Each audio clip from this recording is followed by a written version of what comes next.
From the way of the sea to the way of the land. People who are born and live in harmony with nature, depending on ecosystems and biodiversity, often have a strong connection to and desire for a secure future in those natural environments. The same is true for Chao Lei or ethnic sea people in Thailand who are accustomed to living by the sea and making a living from it. However, various driving factors and pressures related to the sea and coastal areas often affect the way of life of these communities. The Moken used to live their lives on kabang boats, traveling between different islands during the dry season and building temporary shelters on the islands during the rainy season. Changes, such as land ownership claims on the islands and coastal areas, decreasing marine resources, and the lack of large timber for boat construction have caused the Moken to take up sedentary life on land. Mr. Chow and Mrs. Juri Klathale, a Moken couple, moved from the Surin Islands to Pratong Island, specifically to an area known as Pak Chok, which was once a thriving and abundant place. However, the tsunami disaster forced their entire family to move and settle permanently on the mainland. Although they have been on the mainland for nearly 20 years now, Chow and Juri still fondly remember the times when they lived on their boats. Traveling on the sea meant freedom, openness, observing the waves and the natural world, and convenient access to marine livelihood opportunities. In the Moken's perspective, living on boats in the present is not as easy as it was in the past because various areas are either state or privately owned. Before, when I was at Pak Chok, I felt good. When I look at the sea, when I look at the islands, I feel at ease. I can't explain it. If I don't see the sea, I feel frustrated. Being out at sea and seeing different islands reminds me of the past, when I used to live on those islands. I often tell my wife about living on this island and that island. When I see islands, I feel at ease. This is true. When I take the boat out from Bang Bak, I go to Phai Wap Island and see all the islands in the Burmese waters. I see the Kang and other islands and feel really good. I don't know why. If I stay at home, I feel uncomfortable somehow. Out at sea, we can go anywhere. Seemingly not too hot, not too cold, but really good inside. If I could choose, I would live by the sea. Juri, my wife, would like to live on the boat. Nowadays, it's difficult to go places. Sometimes the place that we dropped our anchor became the national park or something like that. It became their territories. After we have this problem, I prefer to be on Ra Island. It is very comfortable, with the view of the sea, feeling the breeze, and very refreshing.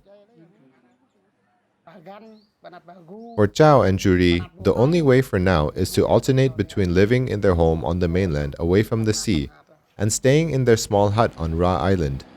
However, the land where the small hut is located is in reserved forest, making their living situation unsecure. For Juri, living by the sea makes it easier to go out and find shrimp, crabs, and fish because she can observe and understand the natural rhythms of the tides, which are crucial to the lives of the Moken. Additionally, living by the sea makes it convenient for docking and taking care of their boats. Moving to live on the mainland not only means leaving behind the openness and sea breeze, but also entails a shift in lifestyle and increasing urbanization.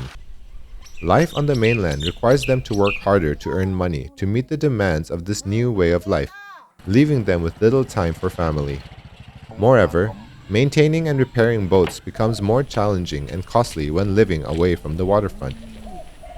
I would like to live on an island. It's much cheaper.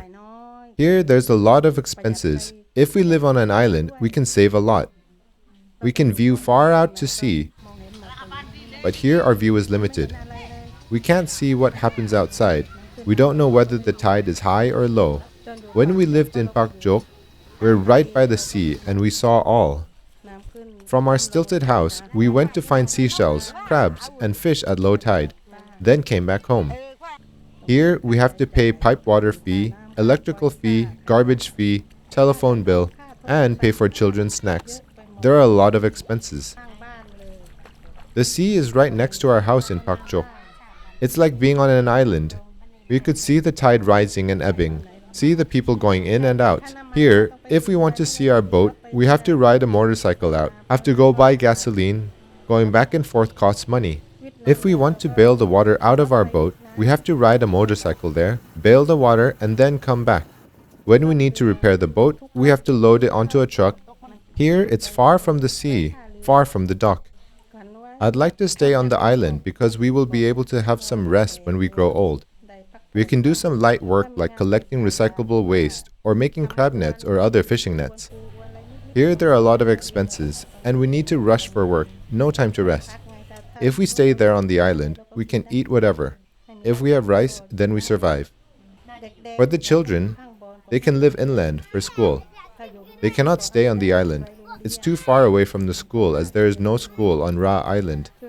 For us, if we live there, we're at ease and it's comfortable, not hot and stuffy like here.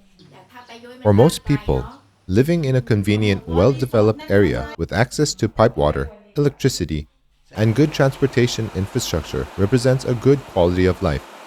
However, for the Moken who prefer a simpler life by the sea, where they can connect with the natural rhythms, observe the tides, feel the wind, and easily catch seafood, their definition of a good life is different. Even though they live in small, basic shelters with limited amenities and no modern conveniences like electricity and running water, they do not feel the need to rush and earn money to fulfill new desires that might be considered excess in their way of life. This highlights the importance of expanding policy space and the need for alternative set of policies that do not cater exclusively to the majority, but aim to improve the quality of life for those living with the nature and defining quality of life in a much different way.